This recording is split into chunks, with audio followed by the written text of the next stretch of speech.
आशूरे की फजीलत अपनी जगह है और इस दिन रोजा रखना ये क्या है, सुन्नत है।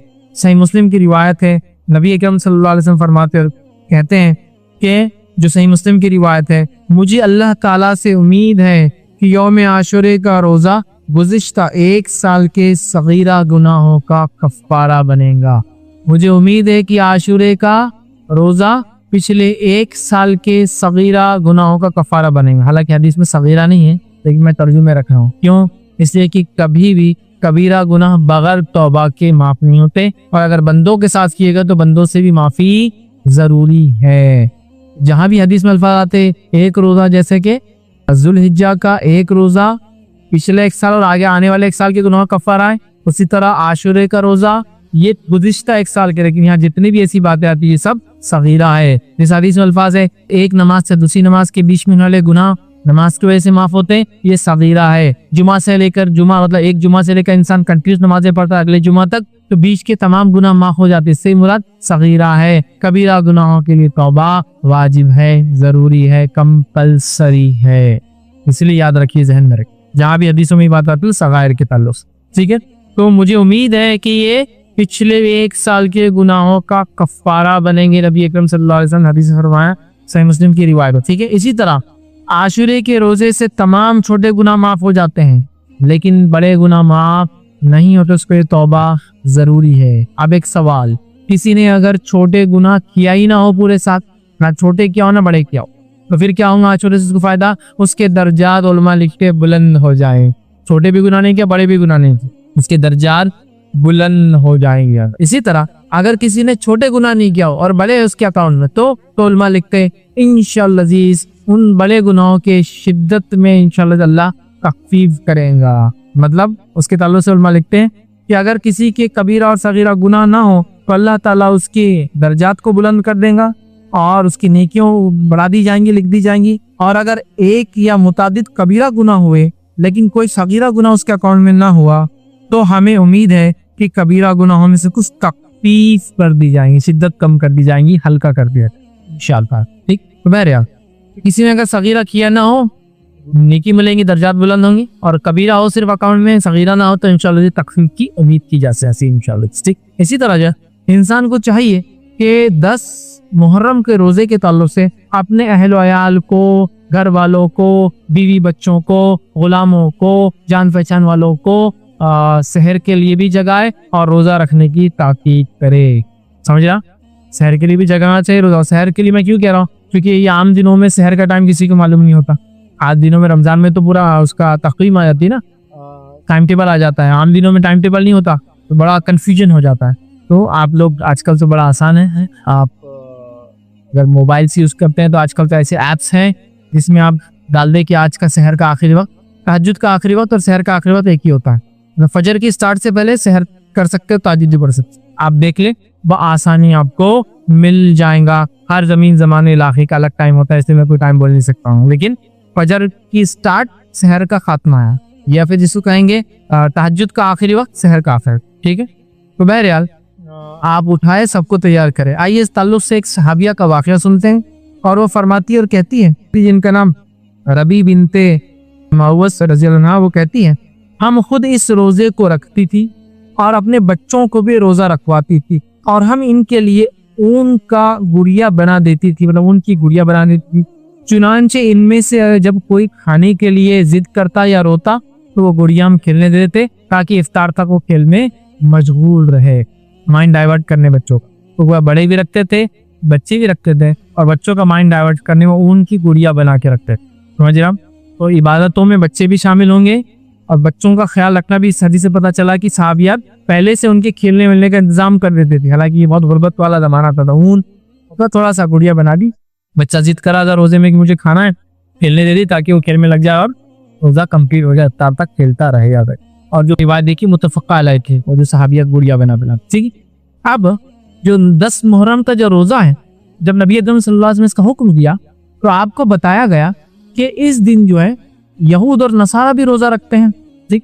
तो नबी अकरम सल्लल्लाहु अलैहि वसल्लम फरमाया कि उनकी मुखालिफत में हम फिर 2 रोजे रखी। जब आपको बताया गया कि ये रोजा यहूद और नसारा भी रखते हैं, तो नबी अकरम सल्लल्लाहु अलैहि वसल्लम फरमाया इनकी मुखालिफत में हम 2 रोजे। आइए इब्न अब्बास रज़ियल्लाहु अन्हु की एक रिवायत है, आप फरमाते और कहते हैं, इस रिवायत के अल्फाज देखिए, जब रसूलुल्लाह सल्लल्लाहु अलैहि वसल्लम ने यौम आशूरा का रोजा रखा और दूसरों को भी इसका हुक्म दिया तो सहाबा कराम ने अर्ज किया, अल्लाह के रसूल सल्लल्लाहु अलैहि वसल्लम जो है यहूद और ईसाई, मतलब यहूद और नसारा भी, ईसाई भी तो इस दिन की ताजीम करते हैं।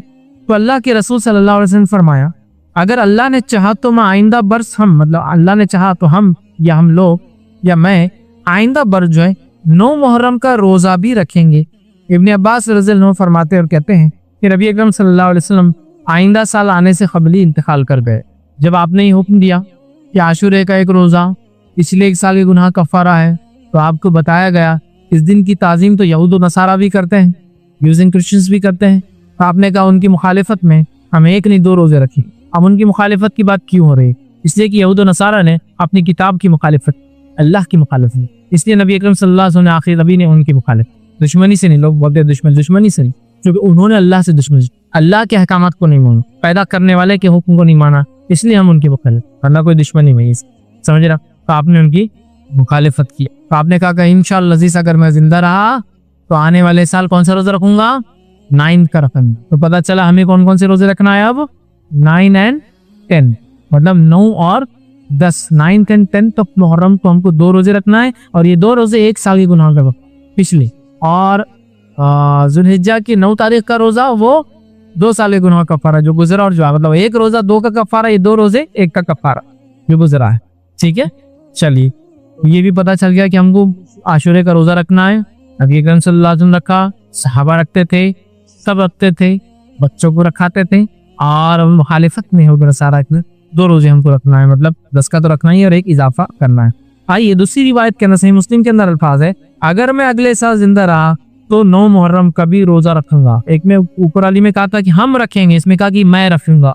इससे पता चला आपको और हमको 9 और 10 का रखना है, याद रखें। इसी तरह जो है अब्दुल्लाह इब्न अब्बास रज़ियल्लाहु अन्हु फरमाते हैं, मुस्नद अहमद की रिवायत है, इस रिवायत में इख्तिलाफ है, इस रिवायत में इख्तिलाफ है, कुछ ने इसको ज़ईफ करार दिया है, लेकिन मोहम्मद शाकिर नेगेटिव मुहद्दिस थे, इन्होंने इसको हसन करार दिया। तो मैं कहूँगा इसके उलमा का इख्तिलाफ है इस हदीस की सनद में। बहरहाल इख्तिलाफ का फायदा उठाना चाहते बारात ले सकते हैं। इस हदीस के अल्फाज कैसे नहीं, मुस्नद अहमद की रिवायत है, और भी ये रिवायतें और भी अल्फाज से आती है, मतलब और भी हदीस में किताब मौजूद है। रिवायत के अल्फाज है, आशूरे के दिन का रोजा रखो लेकिन यहूद की मुखालिफत भी करो, लिहाजा 1 दिन पहले या 1 दिन बाद रखो, लिहाजा 1 दिन पहले या 1 दिन बाद रखो। तो मैं ये कहूंगा कि जो 9-10 का ना रख सके तो वो कौन सा रखे? 10 और 11 का, लेकिन अफजल कौन सा है? 9 और 10, क्योंकि ये रिवायत में इख्तिलाफ है, इसकी सेहत में, इसकी सनद में, कि ये ज़ईफ है या हसन है, इसमें इख्तिलाफ है दोनों उलमा। आप समझो किसी वजह से 9 का छूट गया तो इस रिवायत को सामने रखते वो 10 का भी रख ले सकता है, बट अफजल क्या है? 9 और 10। 9 और 10 नहीं हो सका तो फिर नेक्स्ट फेज में 10 और 11 के लिए हम जाएंगे, 10 और 11 के लिए, लेकिन अफजल 9 और 10 से ये बात वाजी होनी चाहिए आप लोगों के जहन में। चलिए आगे बढ़ते हैं।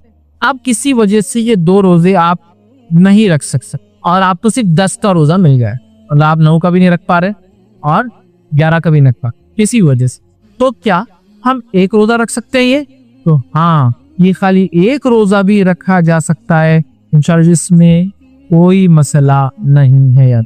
इसी वजह से अगर आप 1 रोजा ही रख पाए तो भी ये काफी है। बहुत सारे लोगों की गलतफहमी है कि अगर 9-10 या 10-11 का रोजा नहीं हुआ, नहीं रख पाएंगे तो फिर 10 का रोजा भी वो ड्रॉप कर देते हैं। क्या करते हैं, गलती क्या होती है, वो बोलते हैं अब 9 का नहीं हो रहा और 11 का भी किसी वजह से नहीं हो रहा, तो 10 भी क्या करते हैं, छोड़ देते हैं। ऐसा करना गलत है। अगर किसी वजह से आप 9 का भी नहीं रख पाए, अगर किसी वजह से आपने सोचे 10-11 रखूंगा और 11 का नहीं रख पाए, तो आपका 10 का रोजा बिल्कुल दुरुस्त है। तो गोया खाली 1 रोजा भी, जैसा कि मेरी सेहत साथ नहीं देगी, 2 रोजे तो मैं रख सकता हूँ, 1 ही रखा हूँ, तो आप 1 भी रख सकते हैं। नियत रखें कि अल्लाह मेरी सेहत है तो मैं दूसरा भी जरूर। या किसी औरत ने नियत की कि 10 और 11 का रखेंगे, समझो किसी वजह से, और हुआ ये कि 10 को तो रोजा रख पाई और 11 को नापाक हो गई, वो भी कोई मसला था। या कोई औरत 9 को नापाक, समझ रहे हैं, और उसने नियत की थी कि 9-10 रखूं, तो बहरहाल वो फिर 10-11 रखूं, इसके पास मौका है। तो बहरहाल किसी वजह से आप 9 का या 11 का रोजा सफर के वजह से, बीमारी की वजह से, औरत की हैज की वजह से, किसी और प्रॉब्लम से नहीं भी रख पाए, सेहत की वजह, तो आपको एक रोजा भी इंशाअल्लाह अजीज किफायत कर जाएगा, इसमें कोई हर्ज नहीं। एक और गलत फहमी कि एक रोजा नहीं रखना बोले एक रोजा भटकता हूँ, इसकी कोई दलील नहीं है कि एक रोजा भटकता, ऐसा कुछ भी नहीं बोले जोड़ीदार लगता। बहुत कॉमन मिसकंसेप्शन है कि एक रोजा कभी नहीं रखना, 2 रखना बोले, तो लिहाजा 9-10 जैसा है। उसी तरह जुल्हिज्जा में भी बोले एक नहीं रखना 9 का, एक दिन पहले, चूंकि जुल्हिज्जा की 10 तारीख को तो ईद है, मतलब बकरीद है, तो बोले 8-9 का रखना, ऐसा नहीं है, एक रोजा बस। हाँ, जो रोजा एक नहीं रखने का हुक्म दिया गया वो कौन से रोजा है? जुमे का अकेला रोजा रखना मना किया गया और हफ्ते का अकेला रोजा रखना मना किया गया। तो अगर आपको जुमा रखना है तो आपको जुमेरात ऐड करना पड़ेगा, या फिर जुमा रखना है तो आपको हफ्ता ऐड करना पड़ेगा, या आपको हफ्ता रखना है तो इतवार ऐड करना पड़ेगा। खाली जुमे का और खाली हफ्ते का रोजा रखने से नबी अकरम सल्लल्लाहु अलैहि वसल्लम मना किया, बल्कि हफ्ते के ताल्लुक से आपने कहा कि अगर तुम्हें पत्ते मिले भी तो खा लो, लेकिन हफ्ते का रोजा खाली मत रहा। या तो रखना है तो फिर क्या करना होगा आपको? रोजा अटैच करना है, वो जुमा और हफ्ता है, ना कि कोई और दिन।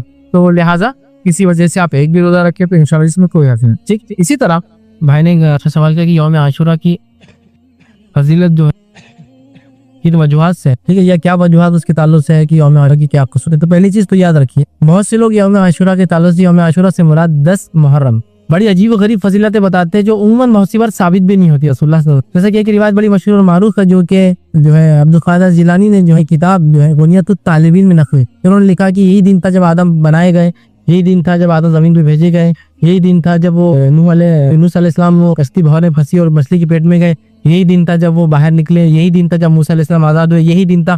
बड़ा उन्होंने दिया, ये हदीस की कोई बुनियाद नहीं है, इस दिन की ये फजीलत की कोई बुनियाद नहीं है। ठीक, अब शरीयत में ये दिन की क्या फजीलत है, किस बुनियाद पर, किस वजूहात पर? जो आप सल्लल्लाहु अलैहि वसल्लम से जो वजह इसकी साबित है, जिस बुनियाद पर की फजीलत बताई जाती है, वो ये है कि आप सल्लल्लाहु अलैहि वसल्लम जब मक्के से हिजरत करके मदीना आए तो आपने देखा कि जो है मक्के मदीने में जो यहूदी जो है रोजा रखते हैं। आपने दरियाफ्त किया कि यहूदी रोजा क्यों रखते हैं, तो बताया गया ये इसलिए रोजा रखते हैं कि इस रोज अल्लाह ने बनी इसराइल को और मूसा अलैहिस्सलाम फिरौन की चुंगल से आजादी दी। फिरौन इस रोज गर्क हुआ था, तो शुक्राने में वो लोग रोजा रख रहे। मुस्लिम की रिवायत, आप सल्लल्लाहु अलैहि वसल्लम फरमाया कि मूसा से ज्यादा करीब तो हम हैं इनके मुकाबले, लिहाजा हम भी रोजा रखेंगे। और आप सल्लल्लाहु अलैहि वसल्लम उस साल 10 का रोजा, और ये कहा कि इंशाअल्लाह अगर मैं जिंदा रहा अगले साल 9 का रोजा, इनसे इख्तिलाफ करूंगा क्योंकि मुखालिफत, इसीलिए ये अफजल है कि आप 9-10 का रखिए। रसूलुल्लाह ने 9 के ताल्लुक से अगले साल रहा जिंदा इख्तिलाफ करूंगा अलग, और 9 करो तो 9-10 का रखिए, नहीं हो सका तो इख्तिलाफ बहरहाल बाकी रखे 10 और 11, कोशिश तो की 10 का ज्यादा बेहतर। ठीक, तो बस इस दिन की यही फजीलत पता चली कि अल्लाह रब्बुल इज्जत ने मूसा अलैहिस्सलाम को, मुसलमानों को, बनी इसराइल जो थी उनको आजादी दी, उनको कामयाबी दी और उनको आजाद किया फिरौन की शिकंजे चुंगल से। बस शरीयत ने ये बताई, और आप सल्लल्लाहु अलैहि वसल्लम के दौर में इसी मतलब ये खुशी का दिन था। अब इसके बाद तारीख में जो वाक़े इस दिन हुए, उस वाक़े से शरीयत का कोई लेना देना नहीं, और वो वाक़े इस दिन में कोई तब्दीली नहीं ला सकता। कोई फितना, कोई फसाद, कोई जो है शहादत, या कोई बहुत बड़ा जलजला, या कोई आफत, या कोई परेशानी, या बहुत बड़ी कोई खुशी, अब इस दिन में कोई शरई तब्दीली नहीं ला सकती। हाँ, मुसलमानों के तारीख के अंदर तब्दीली हो सकती है कि एक बहुत अलमनाक वाक़या था, एक खुश वाक़या था, एक अच्छा वाक़या था, एक बुरा वाक़या था, एक दर्दनाक वाक़या था, ये सब हो सकता है, लेकिन शरीयत के अंदर इसमें कोई तब्दीली अब नहीं आ सकती। लिहाजा ये दूसरा, कुछ लोगों ने ये भी कहा, जो पिछली बार मैंने कहा नेट पे बड़े कमेंट्स आए, मैं चाहता हूँ उसका जवाब इसी सवाल के अंदर दे दूं, कि आप सल्लल्लाहु अलैहि वसल्लम ने खुद आमुल हज़्न एक साल मनाया था जो गम का था, क्योंकि मैंने कहा कि गम जो है 3 दिन से ज्यादा नहीं होता है, तो मेरे रद उन्होंने कहा कि साहिह सित्ता की रिवायत अबू दाऊद बुखारी हवाले भी दी मेरे, और कहा कि आमुल हज़्न आपने मनाया और इसका हुक्म दिया। तो पहली चीज याद रखिए, आप सल्लल्लाहु अलैहि वसल्लम ने आमुल हज़्न मनाया और इसका हुक्म दिया, मुझे कोई एक रिवायत से लाके बताइए, सबसे ज़ईफ या मौजू रिवायत से भी साबित कर। सीरत निगारों ने, जिन्होंने सीरत लिखी, उन्होंने ये लिखा कि ये साल कहलाया गम का साल, इसलिए कि इस साल 2 लोगों की मौत हुई जो आप सल्लल्लाहु अलैहि वसल्लम बड़े महबूब थे, एक आपकी बीवी खतीजा और दूसरे रज़ियल्लाहु अन्हा, और दूसरे आपके चचा अबू तालिब। तो ये कहा जाता है कि ये साल गम का था आपके लिए, कि पै दर पे गम आते रहे, मुश्किलात बढ़ती गई आपके, इंतकाल के बाद आपके चचा की तो मुश्किलात और भी बढ़ गई, बड़ी तकलीफें देना शुरू की लोगों ने। तो कहा जाता है ये साल आमुल हज़्न ने, कहा ये शरीयत ने कहा कि रसूलुल्लाह ने कहा ये गम का साल था और मनाओ गम का साल। ठीक है, बहरहाल मैंने उनसे कहा ये तो आप साबित कर ही नहीं सकते, रसूलुल्लाह ने ऐलान किया। अगर आमुल हज़्न है भी तो भाई हज़रत हुसैन रज़ी की शहादत को जिस साल हुई उस साल गम मनाना चाहिए था। ये सदियों की सदियां क्यों गम मना रहे होते हैं? उन्होंने लिखा कि यू इडियट, मतलब उन्होंने आगे लिखा भी कि तुम्हें यू इडियटिक फ्रस्ट्रेटेड यजीदी बोलकर उन्होंने वो कहा। तो मैंने कहा कि उम्मीद करता हूँ कि आप मेरे जैसे इडियट नहीं है। तो अगर आप उस हदीस को मान मिले कि भाई ये रसूलुल्लाह ने मनाया 1 साल गम का, तो साल मनाया, सदी में यही छुट्टी के दिन होते थे। क्योंकि मुसलमान इन 2 महीनों में खुशियाँ नहीं मनाते, उनको पता है, तो लिहाजा वो मेंटेनेंस रिपेयर होते थे। लेकिन अब अल्हम्दुलिल्लाह जैसे जैसा इल्मी शऊर भी लोगों में आ रहा है, और फिर जदीद दौर ही ऐसा, याद रखिए कि सब हर चीज़ के लिए इंतज़ार नहीं किया जा सकता है। जो सही बात है लोग अल्हम्दुलिल्लाह उसको ले रहे हैं, उस पर अमल कर रहे हैं, तो लिहाजा बहुत सारे ये किस्म के रसूमात तो अब ख़त्म हो गया था। वरना बिल्कुल ये बात बिल्कुल तय थी कि एक मखसूस रंग के कपड़े, एक मखसूस किस्म का चेहरा बना लेना, उसके बाद मखसूस किस्म के अमाल जो तकरीबन सब के सब शौक से, गम से, खुशी के खिलाफ जो चीज़ें होती याद रखिए वो सब की जाती थी, याद रखिए। और हमने तो अपने बचपन में इस महीने को गम का महीना ही सुना, और रोने धोने का महीना सुना, मातम का महीना सुना, और उसके पीछे एक वाक़या याद रखिए, उस वाक़े की हकीकत है। लेकिन सवाल ये कि शरीयत में इस महीने की क्या हकीकत है, याद रखिए। ये बात आप लोग जान लें और हम लोग समझ लें कि जब से अल्लाह रब्बुल इज़्ज़त ने ज़मीन और आसमान को पैदा किया, तब से अल्लाह के नज़दीक महीनों की गिनती 12 है, याद रखिए। और उसमें 4 हुर्मत वाले हैं, और 4 हुर्मत वाले महीने कौन से हैं जो नबी अकरम सल्लल्लाहु अलैहि वसल्लम ने हदीस से बयान कर दिया। 3 एक के बाद एक आते हैं, ज़िलक़दा, ज़िलहिज्जा और मुहर्रम, और एक रजब, याद रखिए। तो ये 4 हुर्मत वाले हैं। तो ये आज से नहीं है, जब से ज़मीन और आसमान पैदा हुए तब से ये हुर्मत वाले महीने 4 हैं, और अल्लाह के नज़दीक महीनों की गिनती 12 है, याद रखिए। जो आयत मैंने आपके सामने तिलावत की, इन्न इद्दत अश्शुर इंदल्लाह, कि अल्लाह ताला फरमाता है महीनों की गिनती अल्लाह के नज़दीक किताब जो है किताबुल्लाह पे 12 है, इसी दिन से जब से आसमान और ज़मीन को इसने पैदा किया, और इस पे 4 महीने हुर्मत वाले हैं, तो तुम इन महीनों में जो है अपने ऊपर जो है जुल्म ना करना। तो यहाँ अल्लाह रब्बुल इज़्ज़त ने इस बात को बयान कर दिया कि अल्लाह के नज़दीक जो हुर्मत वाले महीने 4 हैं और महीनों की गिनती 12 है। कब से? आज से नहीं, किसी वाक़े की वजह से नहीं, किसी एक अकरन से घटना की वजह से नहीं, किसी खुशी और गम के वाक़े की वजह से नहीं, जब से आसमान और ज़मीन बने तब से मुहर्रम हुर्मत वाला है, तब से ही। और इसके अलावा और 3 महीने याद रखिए, 3 तो एक साथ आते हैं, आप जानते हैं, तो ये हुर्मत वाला है। तो किसी वाक़े ने, किसी घटना ने या किसी चीज़ ने इसको हुर्मत वाला नहीं करार दिया, ये पहले से हुर्मत वाला है। अब क़यामत तक होने वाले कोई भी वाक़या इस महीने को अच्छा या बुरा नहीं कर सकते, याद रखिए। इस महीने को गम और खुशी का नहीं कर सकते, इसकी हुर्मत बाकी रहेंगी, इसकी हुर्मत को हमेशा बाकी रखना, याद रखिए। और जो इसके फ़ज़ाइल शरीयत ने बता दी वो फ़ज़ाइल मौजूद है, याद रखिए, और उसी को हमको समझना, उस पर अमल करना है। लेकिन हमारे पास याद रखिए शरीयत की बताए फ़ज़ाइल तो बहुत कम है, याद रखिए। जब भी ये महीना आता है कुछ चंद वाक़यात लोग सुनाते हैं। अच्छा, नबी अकरम सल्लल्लाहु अलैहि वसल्लम के ज़माने में भी क्या वाक़े की वजह से सब चीज़ें हुई वो भी नहीं बताया जाता है। नबी अकरम सल्लल्लाहु अलैहि वसल्लम की दुनिया से जाने के बाद याद रखिए आपके नवासे की जो शहादत है, यकीनन ये गम की बात, यकीनन इस बात में हम खुश नहीं है, यकीनन हमें इसका गम है, याद रखिए। यकीनन इस चीज़ को हम बुरा मानते हैं, ठीक है, आले रसूल के साथ ऐसा कुछ हो, लेकिन उस वजह से मुकम्मल तौर से महीने को आप डिनोट कर दे, उसको हुर्मत वाला फराब दे कि भाई उस वाक़े से महीने की हुर्मत है, उस वाक़े की वजह से अब सारा क़यामत तक उम्मत मुस्लिमा इसमें गम मनाते रहेंगी, याद रखिए ऐसा नहीं है। जब शरीयत मुकम्मल हुई थी इस महीना हुर्मत वाला था, और इसके अंदर जो खास तारीख़ है 10, वो तो खुशी की वजह से रोज़ा रखा गया, याद रखिए, गम की वजह से नहीं। वो क्या है इंशाअल्लाह हम देखेंगे, याद रखिए। लिहाजा इस चीज़ को समझने की ज़रूरत है। अब आइए पहले हम यहाँ से शुरू करते हैं तारीख़ी एतबार से कि इस महीने को पहला महीना क्यों करार दिया गया, वहाँ से शुरू करते हैं। क्योंकि बहुत सारे लोग होते हैं सवाल भी करते हैं, क्या इस महीने के इब्तिदा में हम लोग सोशल मीडिया पे एक दूसरे को ग्रीटिंग्स भेजें कि मुबारक हो इस्लामी साल, नया साल मुबारक हो। तो याद रखिए नबी अकरम सल्लल्लाहु अलैहि वसल्लम के ज़माने में यहाँ से साल शुरू नहीं होता था, महीनों की गिनती 12 थी और 12 थे, चेन में थे, एक के बाद एक 12 महीने चलते थे। नबी अकरम सल्लल्लाहु अलैहि वसल्लम के बाद रिवायतों में जो बात आती है कि अकाउंटिंग के कुछ इशूज़ आने लगे, और लोगों ने अमीर उल-मोमिनीन उमर इब्न खत्ताब से कहा कि अकाउंटिंग के इशूज़ आ रहे हैं तो कोई एक महीने से स्टार्ट लेना पड़ेंगे, हम मतलब किसी एक महीने को शुरुआत मानना पड़ेंगे, वरना महीने तो पूरे 12 थे, सर्कल में थे, एक के बाद एक आ रहे थे। हम किस महीने को शुरुआत माने ताकि फिर हम ये कहें कि इसके बाद लेट है, इसके बाद ताखीर हो जा रही है, इसके बाद तुमको ये करना है, कुछ ना कुछ स्टार्ट होना चाहिए ना। जैसे हमारे पास अकाउंट्स होता है तो इंडिया के अंदर मुसलमान रमजान के हिसाब से अकाउंट्स अपने सबमिट करते थे गवर्नमेंट को, और नॉन मुस्लिम जो दिवाली के एतबार से करते थे। गवर्नमेंट ने जो एक एक्ट पास किया, कहा कि नहीं अकाउंटिंग और 1 अप्रैल से लेकर 31 मार्च रहेगा, हर चीज का 1 अप्रैल से शुरू होंगे आपके और 31 मार्च को खत्म होगा, उसके बाद आपने टैक्स पे करेंगे, फला करेंगे, फिक्स कर दिया। तो हज़रत उमर के ज़माने में मसला आया कि साल की शुरुआत कैसे काउंट करें जिससे हम कहें कि अब ताखीर हो गई, अब लेट हो गया, अब ये सही नहीं है ना, स्टार्ट होना चाहिए कुछ। तो कहा बात तो ठीक है।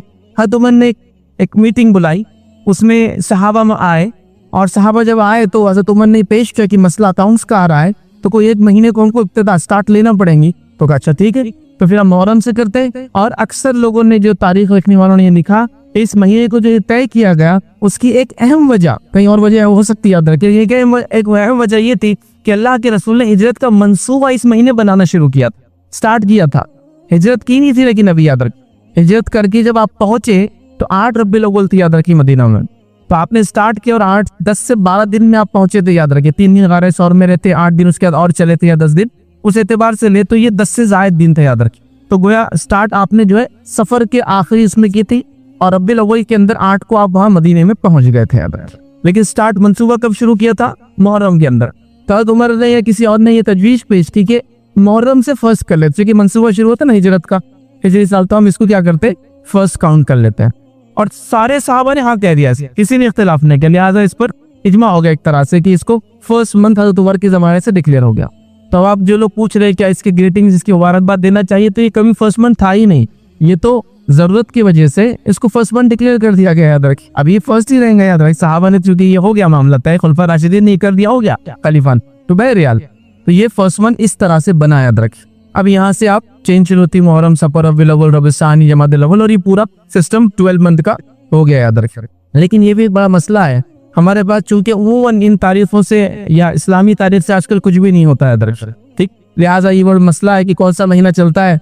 हमारे पास तो एक ही जरिया है, हमारे शहर के अंदर तो एक मखसूस उर्दू अखबार हमको जाके देखना पड़ता है, उसके बगैर तारीख आपको नहीं पता चलेगी, क्योंकि एप्स भी आपके जो एडजस्ट करना पड़ता है हर बार, जो कि 29 का महीना होता है, कभी 30 का होता है, तो बड़ा मसला है, याद रखिए। बहरहाल चलिए, तो ये महीने तय हुए और मुहर्रम इस तरह से पहला महीना इस्लामी कैलेंडर का बन गया, याद रखिए, ठीक। अब इस्लामी कैलेंडर का जब पहला महीना ये बन गया, याद रखिए, तो इसके अंदर एक 10 तारीख आती है, याद रखिए। उस 10 तारीख को उमूमी तौर से बस गम का दिन मनाया जाता है। वैसे तो पूरे मुहर्रम को और मुहर्रम के बाद के और 10 दिन गम के लोग मनाते सफर तक, लेकिन बहरहाल इस्लामी कैलेंडर में या नबी अकरम सल्लल्लाहु अलैहि वसल्लम के दौर में इस महीने के अंदर या इस दिन की क्या खुसूसियत थी और क्या हुआ था, बस वो मुख्तसर रखता हूँ, बाद में और डिटेल में हम देखेंगे इंशाल्लाह इस मौका रहा तो अगले जुमा। तो याद रखिए, नबी अकरम सल्लल्लाहु अलैहि वसल्लम की जब वफात हुई तो ये तारीख खुशी के लिए मनाएंगी 10, ये बात याद रख लीजिए। मैंने पहली बात कह दी, नबी अकरम सल्लल्लाहु अलैहि वसल्लम की नवासे की जो शहादत हुई, हमको उसका गम है, याद रखिए, वो चीज सही नहीं थी, हम खुद कह रहे हैं। लेकिन जब नबी अकरम सल्लल्लाहु अलैहि वसल्लम वफात हुई तो ये दिन खुशी वाला था। कैसे था? नबी अकरम सल्लल्लाहु अलैहि वसल्लम जब मक्का में, मुशरिकीन मक्का में इस दिन की उर्वत रखते थे और इसमें रोजा वगैरह रखते थे। वो क्यों करते थे? शायद यहूद को उन्होंने देखा था या नसारा को उन्होंने देखा था, तो उस वजह से शायद वो उसकी उर्वत रखते थे। जब नबी अकरम सल्लल्लाहु अलैहि वसल्लम मदीना आए, याद रख, मदीने में आने के बाद आपने देखा कि जो ये यहूद भी रोजा रखते हैं, नसारा भी रोजा रखते हैं, क्रिश्चियन से ज्यूज जो है वो भी फास्टिंग करते हैं। तो आपने दरियाफ्त किया ये क्यों करते हैं ऐसा? तो बताया गया कि अल्लाह के रसूल सल्लल्लाहु अलैहि वसल्लम इस दिन जो है मूसा अलैहिस्सलातु वस्सलाम को अल्लाह रब्बुल इज्जत ने जो है फिरौन से नजात दी थी, तो लिहाजा यहूद और नसारा इसको ईद का दिन मनाते हैं। उनकी औरतें नए नए जेवरात पहनती थी, नए कपड़े पहनती थी और उसकी खुशी मनाते थे, अल्लाह ने नाज़िल थी। तो अल्लाह के रसूल सल्लल्लाहु अलैहि वसल्लम फरमाया कि मूसा पर यहूदियों ज़्यादा तो हमारा है, लिहाजा हम भी रोजा रखेंगे। समझ गया बात को? तो यहूद क्यों मना रहे थे उस दिन को? खुशी। नबी अकरम सल्लल्लाहु अलैहि वसल्लम रोजे का हुक्म क्यों दिया? ताकि एक खुशी जो हमसे पहले मुसलमानों को मिली थी, हम उस खुशी के अंदर शामिल हो। इससे पता चलता है कि मुसलमान की उखुवत, भाईचारा बहुत स्ट्रॉन्ग है। याद रखिए कि मूसा अलैहिस्सलाम को कामयाबी कब मिली थी? नजात मिली थी। यहूदी मना रहे थे, अल्लाह के रसूल जब पता चला कहा कि मूसा पर हमारा उनसे ज्यादा है, हम मनाएंगे इसको, मतलब हम भी वो शुक्राना अदा करेंगे। क्या शुक्राना? कि अल्लाह ने बनी इसराइल को नजात दी थी फिरौन के जुल्म और सितम से, और मूसा अलैहिस्सलाम लेकर उनको निकल गए थे वहां से। समझ में आ गई बात? तो ये वजह थी। इस तरह एक और रिवायत में अल्फाज आते हैं, जब आखिरी वक्त अल्लाह के रसूल सल्लल्लाहु अलैहि वसल्लम ये कहा कि अगर मैं हयात रहा तो मैं यहूदियों की मुखालिफत में एक नहीं 2 रोजे रखूंगा, ताकि उनकी मुखालिफत भी जाए। यहूदी खुश हो गए थे, अरे मोहम्मद सल्लल्लाहु अलैहि वसल्लम भी हमारे ऐसा करे, तो आपने कहा मैं इनकी मुखालिफत में 2 रखूंगा, 9 का रोजा इंशाअल्लाह रखूंगा। और एक रिवायत के अंदर ये अल्फाज के 10 के 11 की भी अल्फाज है, अगर 9-10 ना हो सके तो 10-11। बहरहाल ये रोजा वगैरह इंशाअल्लाह अगले जुमा देखेंगे, इसका और भी तफसीलात आएंगी। तो बहरहाल ये बात तो बेसिकली समझ में आ गई। अब आइए अल्लाह रब्बुल इज्जत ने इस महीने के ताल्लुक से, जो हुर्मत वाला महीना और 4 हुर्मत वाले महीनों में से एक है, या कैलेंडर के एतबार से पहला हुर्मत वाला महीना है। ये पहला आता है, दूसरा रजब आता है, फिर जिलहिज्जा आता है, और माफ करा जिलक़दा आता है और जिलहिज्जा आता है। लेकिन अगर एक साथ में देखे तो ये 3 महीने एक साथ एक के बाद एक आते हैं। और मुशरिकीन मक्का चूंकि 3 महीने इनका अक्सर या उसके अतराफ के कबाइल जो लूटमार करके अपनी इनकम करते थे, तो ये लोग क्या करते थे, मुहर्रम के महीने को सरकाते रहते थे। क्योंकि 3 महीने एक साथ अपने इस काम से रुकना, तिजारत मतलब उनका जो रोजी रोटी इसी चल लूटमार कैसे करेंगे, तो वो क्या करते थे, ऐलान कर देते थे कि ये बार मुहर्रम सफर के बाद आएगा। एडजस्टमेंट्स मतलब महीने को एक्सचेंज कर देते थे, कहते थे कि अभी 2 महीने जो है एक के बाद एक हुर्मत वाले आएंगे, अब वो मुहर्रम नहीं आएंगे, आखिर मुहर्रम आएंगे सफर के बाद। समझ रहा हूँ। लेकिन जिस साल नबी अकरम सल्लल्लाहु अलैहि वसल्लम ने हज किया, याद रखिए, उस साल ये सब बराबर हो चुका था। मतलब बिल्कुल जमाना जो घूम घाम का अपने सही जो है गर्दिश पर उस साल आ चुका था। वो रिवायतें भी इंशाअल्लाह जैसे हम देखेंगे। तो उस साल ये फिक्स था, अल्लाह के रसूल जब किया हज तो तब ज़ुल्क़दा, ज़ुल्हिज्जा, मुहर्रम ये पैदर पे आ रहे थे और सारी चीजें एडजस्ट हो चुकी थी। मतलब मुशरिकीन जो गड़बड़ करते थे उस साल नहीं थी, और उसके बाद तो सिलसिला चलता रहा, याद रखें। तो अल्लाह ताला ने ये बात बयान कर दी कि अल्लाह के नजदीक महीनों की गिनती 12 है। इसमें 4 हुर्मत वाले थे। हुर्मत वाले महीने किसी मखसूस वाक़े की वजह से नहीं हुए, ये अल्लाह के पास जब से ज़मीन और आसमान बनी थी अल्लाह ने दी। अब अल्लाह ने क्यों 4 महीनों को हुर्मत वाला बनाया, याद रखिए, ये अल्लाह रब्बुल इज्जत बेहतर जानता है। लेकिन अल्लाह ताला कुछ चीज़ों पर फजीलत देता है, ये उसका अपना तरीका और सुन्नत है, याद रखिए। जैसे दिनों में अगर मैं आपसे कहूँ सरदार कौन है दिनों का, तो आप कहेंगे दिनों का सरदार जो है जुमा है। अल्लाह ने दी ना इसको फजीलत। क्यों नहीं फजीलत? कहा कि इसी दिन आदम बना, इसी दिन जो है आदम अलैहिस्सलाम से की तौबा कबूल हुई, इसी दिन वो जमीन पर उतारे गए, इसी दिन जो है क़यामत आने वाली। तो जुमा की अपनी फजीलत, तो जुमा सरदार है ना। जमीनों के अंदर अल्लाह ताला ने जो है हरम को फजीलत दी है, बैतुल मुक़द्दस को फजीलत दी है। तो जमीनों में किसी जमीन को अल्लाह ताला ने फजीलत दी है, शख्सियत में किसी शख्सियत। तो अल्लाह ताला का अपना तरीका है, वो लोगों पर, दिनों पर, महीनों पर, जगह पर फजीलत देता है। तो उसी तरह ये 4 महीने हुर्मत वाले। अब इसमें क्या करना है? हम तो जुल्म और ज्यादती से बचना है, जो कि खुदा ने हुक्म दिया। अल्लाह ताला ने क्या फरमाया कि इसमें 4 महीने हुर्मत वाले हैं और यही सही दीन है। अल्लाह फरमाता है फला तज़लिमू फ़ीहिन्ना अनफुसकुम, तो अपने नफ्सों पर इन महीनों में जुल्म ना करे। हमारा काम क्या? हुर्मत वाले महीनों में जुल्म ना करे, ज्यादती ना करे, ठीक है, मासियत और गुनाह के काम ना करे, नेकी में ज्यादा आगे बढ़े। तो क्या इसका मतलब ये है कि दीगर महीनों में हम गुनाह कर सकते? नहीं, दीगर महीनों में भी नहीं कर सकते। इस महीने में बदरजगुला हमको नहीं करना है। मतलब मासियत गुनाह तो हमेशा, गलत चीज तो गलत हमेशा है, लेकिन इन महीनों में बहुत एहतियात करना है। हत्ता कि मुशरिकीन मक्का भी इन दिनों की हुर्मत रखते थे, याद रखिए, दौरे जालत में भी। इसीलिए तो वो लूटमार के लिए अपने महीनों को एडजस्ट करते थे। इन दिनों में जंगों की इब्तिदा नहीं करते थे कभी भी, याद। और नबी अकरम सल्लल्लाहु अलैहि वसल्लम ने भी इन महीनों में जंगों की इब्तिदा नहीं की। लेकिन अगर कोई आ जाए तो फिर उसका दिफा तो किया, लेकिन इब्तिदा नहीं की अपने तरफ से। हुर्मत वाले महीने हमारी तरफ से शुरुआत नहीं होना चाहिए, ठीक है। तो बहरहाल इन महीनों की याद रखें, बड़ी हुर्मत अल्लाह ने कहा कि इन महीनों में अपने ऊपर जुल्म हम ना करें, याद रखें, ठीक। अब आगे बढ़ते हैं, याद रखें, नबी अकरम सल्लल्लाहु अलैहि वसल्लम फरमाते हैं, मुत्तफ़क़ अलैह रिवायत है, और मुत्तफ़क़ अलैह मतलब सही बुखारी और सही मुस्लिम की रिवायत। आपने फरमाया, कहा बेशक जमाना घूम घाम कर इसी हालत पर लौट आया है जिस पर वो इस वक्त था जब अल्लाह ताला ने आसमान और जमीन की तख्लीक फरमाई थी। तो क्यों कहा घूम घाम कर आ चुका है? क्योंकि मुशरिकीन महीने को शिफ्ट करते थे मुहर्रम को, ताकि वो 3 महीने लूटमार से ना रुकना पड़े बोलकर इस साल मुहर्रम सफर के बाद आएगा ऐलान करते थे। तो अल्लाह के रसूल का सब बराबर हो के अब सही जगह आ चुका है जमाना। साल के 12 महीने हैं जिनमें 4 हुर्मत वाले हैं, 3 लगातार आते हैं, यानी ज़ुल्क़दा, ज़ुल्हिज्जा और मुहर्रम, और 1 रजब, याद रखें। तो लिहाजा ये 4 हुर्मत वाले महीने हैं, हमें इसमें जुल्म ज़्यादती नहीं करना है। और मुहर्रम की सबसे पहली फजीलत है कि हुर्मत वाला महीना है, ठीक है। और इसके इंशाअल्लाह हम 7 फजाइल देखेंगे कुल, आज ही नहीं अगले जुम्मा भी इंशाअल्लाह मिलाकर। तो इसकी पहली फजीलत हुर्मत वाला है। लिहाजा हुर्मत वालों में जो महीनों में जो काम करना है वो करना है, गुनाह और मासियत से बचना है और नेकी में इजाफा करना है। जिसे मैं कहूँगा फराइज तो करते ही हम लोग, नवाफिल में इजाफा करना है। अब वो कैसे हो सकता है नवाफिल में इजाफा? आप नफिल नमाजों के जरिए करें, नफिल रोजों के जरिए करें, सदकात के जरिए करें, और दीगर सारे अमल जो आप करना चाहते हैं, ऐड करना चाहते हैं इन महीनों में, आप बिल्कुल ऐड कर सकते हैं। इसमें कोई मसला और कोई हर्ज नहीं है। इसी तरह इस महीने की जो दूसरी फजीलत जो हमें मिलती है, याद रखिए, रिवायतों में याद रखिए, वो ये है कि इन महीनों में हमें अपने आप पर जुल्म नहीं करना है। जैसे कि कुरान की आयत हमने देखी थी, इसमें अल्लाह ने फरमाया फला तज़लिमू फ़ीहिन्ना अनफुसकुम, कि हम लोग इस महीने में अपने नफ्स पर जुल्म ना करें। तो लिहाजा हमें इस महीने में जुल्म और ज्यादती से बचना चाहिए। याद रखिए, क़तादा रहमतुल्लाह अलैह इसके ताल्लुक से फरमाते और कहते हैं कि हुर्मत वाले महीने में जुल्म करना दीगर माह की बनिस्बत जुल्म करने से ज्यादा गुनाह और गलती का काम है। मतलब वो कहते हैं कि दीगर महीनों में गुनाह का गुनाह मिलता है, लेकिन इन महीनों में करना ये ज्यादा गलत काम है, ये ज्यादा गुनाह का बायस है, ज्यादा सजा का इंसान मुस्तहिक होने से बचना चाहिए। फिर फरमाते और कहते हैं, अगरचे जुल्म करना हर हाल में अजीम गुनाह है, मगर अल्लाह अपने अम्र में से जिसे चाहता है जो है अजीम बना देता है। तो बुरा तो वो कह रहे हैं जुल्म तो हमेशा गुनाह है, लेकिन अल्लाह चाहता है जिसमें से जिस महीने को उसने फजीलत दी, तो लिहाजा इसमें और बड़ा गुनाह है। तो लिहाजा इन माह के अंदर हमें जुल्म और ज्यादती से बचना चाहिए। याद रखें, हमें कोई गलत काम नहीं करना चाहिए, हमें जो अपनी जिंदगी को बदलने की कोशिश करना चाहिए। और ये बात बड़ी अहम है, याद रखें। अगर इन 4 हुर्मत वाले महीनों को भी हम याद रखें और अपनी नफ्स को जुल्म और ज्यादती से हम बचाने लगे, तो याद रखें जो आदमी 30 मतलब उन 90 दिनों तक, 3 महीने तक अपने आप को जुल्म और ज्यादती से बचाएंगा, इंशाअल्लाह इस उम्मीद नहीं कि अभी वो जिंदगी फिर गुनाह करेंगे। फिर थोड़ा बड़ा कुछ गड़बड़ होने लगे तो फिर रजब का महीना आ जाएगा, फिर थोड़ा सा अपनी इस्लाह करेंगे, फिर उसके बाद जो है 3 महीने उसके बाद आने वाले।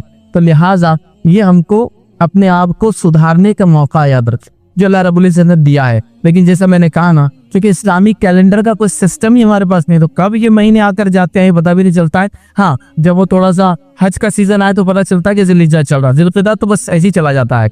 रजब भी बहरहाल ऐसी कभी आके चला जाता है, सिवाय बिदतों की वजह से रजब मशहूर है। कई मौका मिला तो रजब के बारे में देखेंगे। इस वजह से नहीं कि हमको बचना है, मासियत नहीं करना है, गुनाहों से बचना है, नेकी ज़्यादा करना है, वैसा नहीं। और मुहर्रम बहरहाल वो भी अपना एक गम के लिए और पता नहीं क्या क्या उसके पीछे अकायद है, उसके लिए मशहूर है।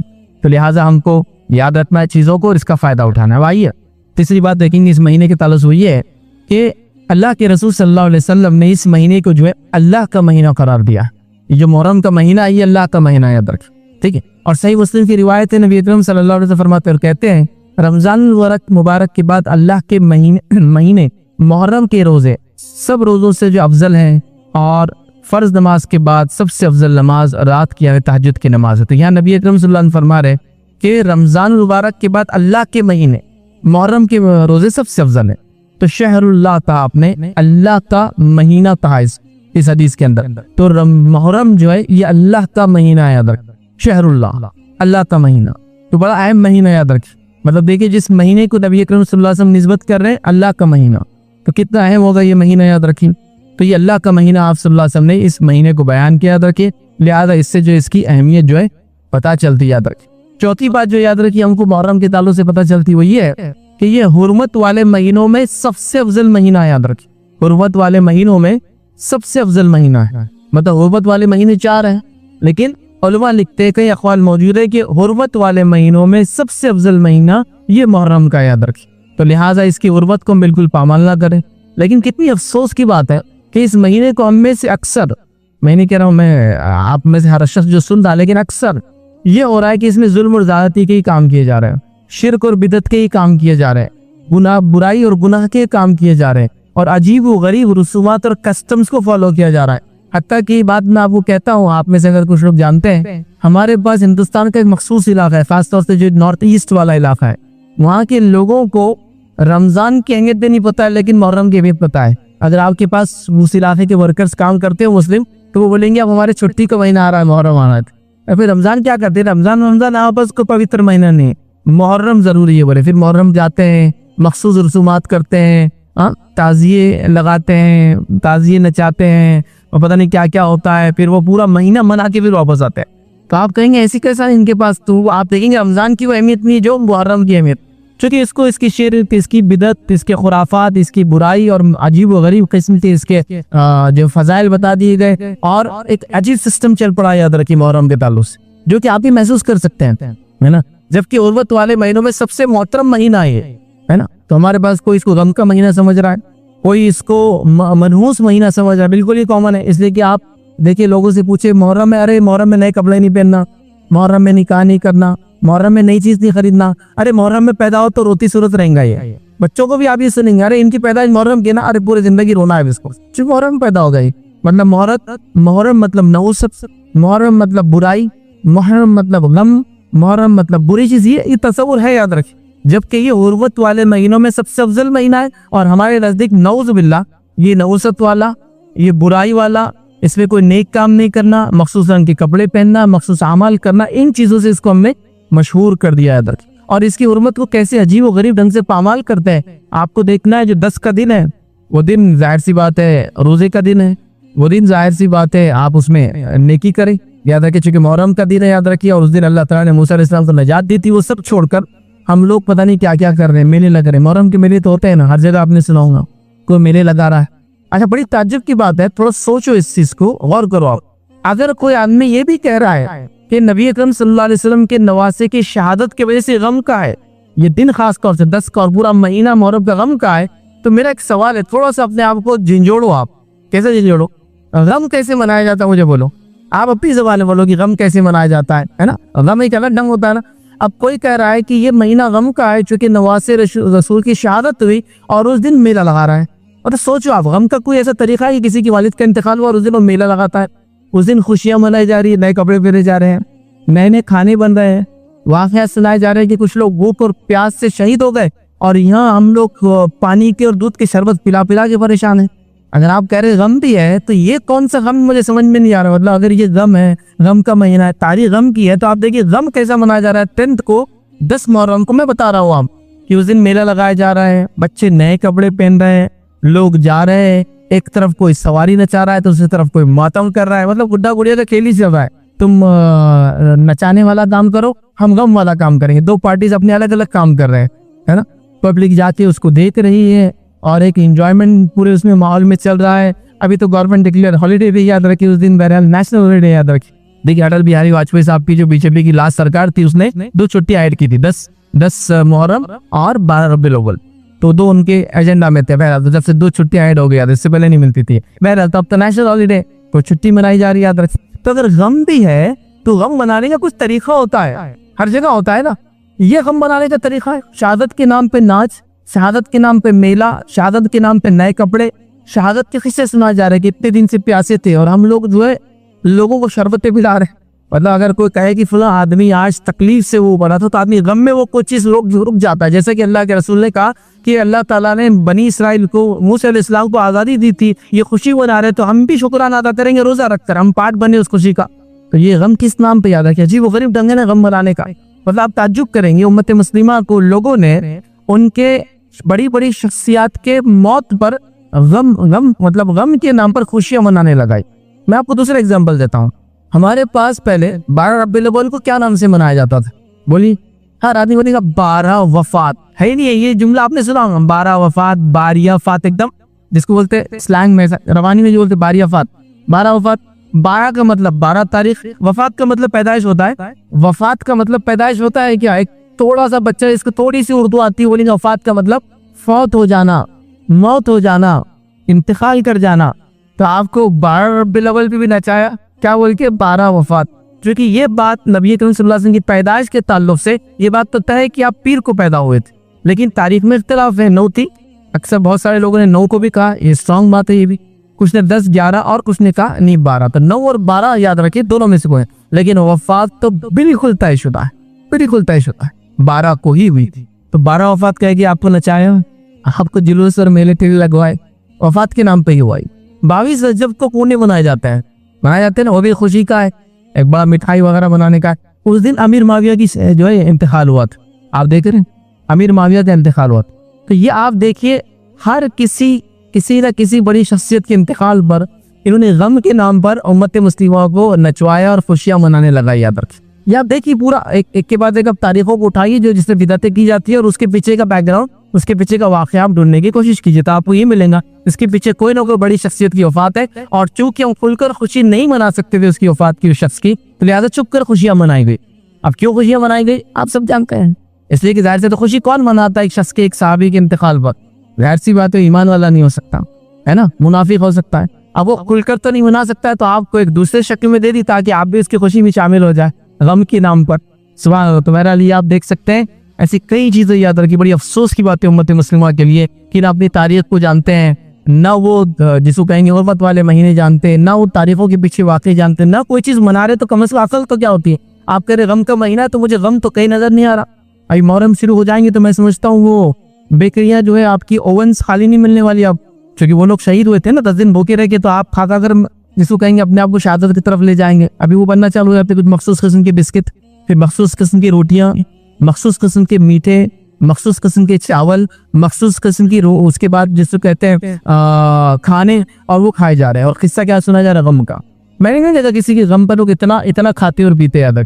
तो लिहाजा बड़ी समझने की जरूरत है। तो मुहर्रम का महीना ये सबसे अफजल महीना है हुर्मत वाले महीनों में, लिहाजा हमको इसकी हुर्मत का ख्याल रखना है। ये सारी चीजें नहीं करना है जो लोग कर रहे हैं, बल्कि समझदारी के साथ इसमें नेकी करना है। गुनाहों से अपने आप को और मासियत से याद रखिए, अपने आप को याद रखिए और रोकना है याद रखिए। इसी के साथ साथ याद रखिए पांचवी और आखिरी चीज आज हम देखेंगे वो ये है कि याद रखिए इसका रोजा सबसे अफजल नफिल रोजा याद रखिए।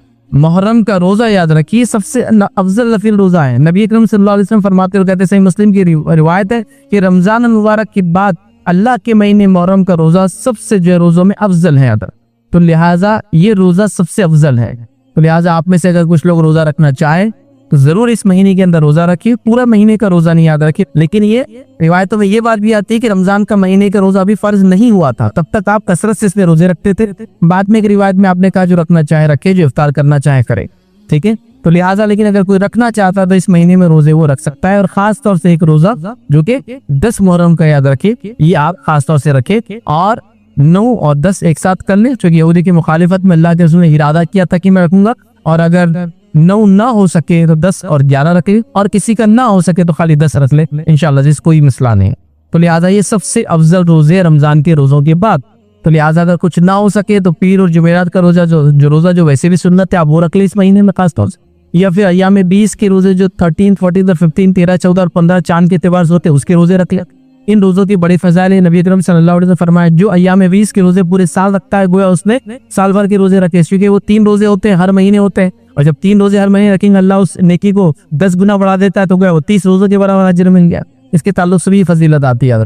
तो लिहाजा इस महीने में अगर आप रोजे रखना चाहे तो बड़ा अफजल महीना है, और रोजे जरूर रखें। और 10 का रोजा तो बहरहाल खास तौर से रखने की जो इंशाअल्लाह अज़ीज़ हम लोग कोशिश करें। तो ये चंद बातें थी बहरहाल जो मैंने मुनासिब समझी, मुहर्रम चूंकि आ रहा है उस ताल्लुक से आपके सामने रखूं।